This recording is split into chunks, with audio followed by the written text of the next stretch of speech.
e também em formato de aula para quem é completamente leigo a respeito desse assunto, né? Hoje a gente vai falar sobre o que os espíritos podem fazer. E antes da gente começar a falar isso, vamos dar uma recapitulada na aula passada, né? E na aula passada a gente falou que os espíritos formam uma população, cercando-nos por toda a parte, né? Eles possuem todas as percepções que tinham na Terra, têm sensações desconhecidas por nós, eles podem ver e ouvir coisas que os nossos sentidos limitados não nos permitem ver nem ouvir, e para eles não há obscuridade. Eles podem ler o nosso pensamento, os nossos pensamentos, e eles estão em toda parte, né? Por isso são os agentes de diversos fenômenos. Bom, continuando na aula de hoje, a gente vai para essa parte aqui. O que eles podem fazer?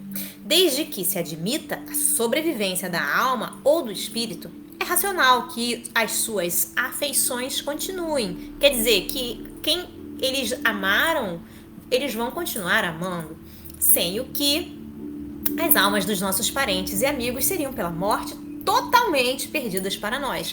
Quer dizer, que a pessoa que pensa, perdi minha mãe, perdi meu pai, perdi meu amigo, perdi o meu irmão, perdi a minha vizinha, não perdeu.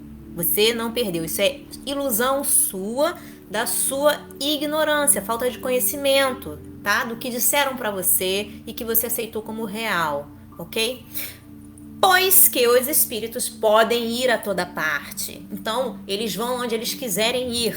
É igualmente racional admitir-se que aqueles que nos amaram durante a vida terrena ainda nos amem depois da morte, que venham para junto de nós e se sirvam para isso dos meios que encontrem à sua disposição. Quer dizer, eles vão se servir dos meios para se comunicar com a gente. Se a gente não for médium, não conseguir ouvi-los, eles vão servir de outros meios que eles possuem dentro da nossa limitação para a gente poder entrar em contato com eles, para que a gente sinta que eles estão ao nosso lado, tá legal? É o que confirma a experiência, ok? Isso só é confirmado por causa da experiência, não é uma coisa idealizada, não é algo que eles supuseram, tá bom? Não é uma adivinhação, nada disso, foi experiência. A experiência, de fato, prova que os espíritos conservam as afeições sérias que tinham na Terra, que folgam em se juntarem àqueles a quem amaram, sobretudo quando são por estes atraídos pelos sentimentos afetuosos que lhe dedicam, ao passo que se mostram indiferentes para com quem só lhes vota a indiferença. Então, o espírito, uma pessoa que você não tinha a menor empatia, você não gostava dela por alguma coisa, mas também não significava nada para você, quando ela morrer, ela vai continuar não significando para você e você não vai significar nada para ela, tá? E as que você nutre sentimentos de amor, elas vão ser atraídas por você pelo mesmo sentimento de amor, ok? Bom, continuando.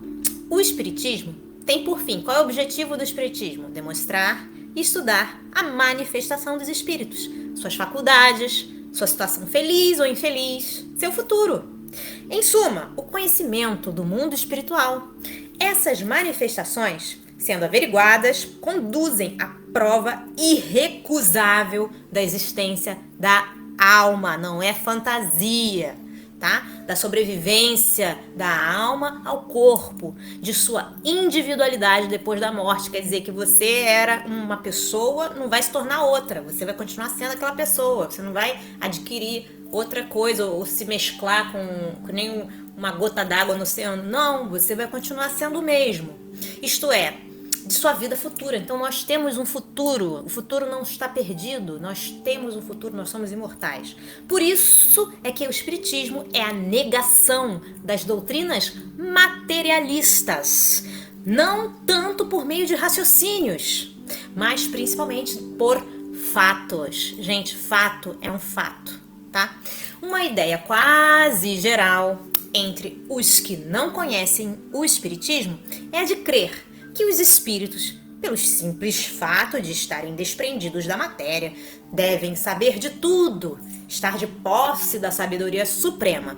Isso é um grave erro, gente. É por isso que o espiritismo, ele é uma ciência aberta às novas revelações. Então, qualquer coisa pode estar, que antes era uma verdade, pode se tornar uma mentira.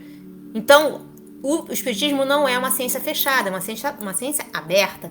Ele está sempre disposto a reavaliar os conceitos dele, ok?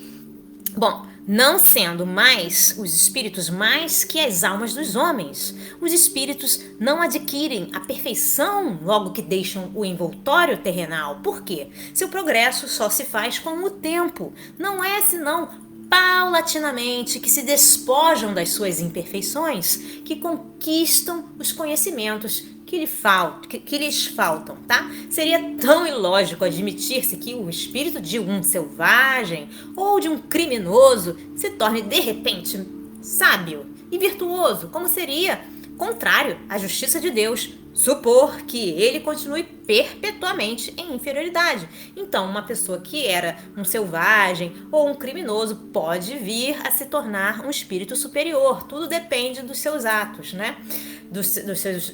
Do aprendizado, né, que ele recebe ou que ele está disposto a receber, né?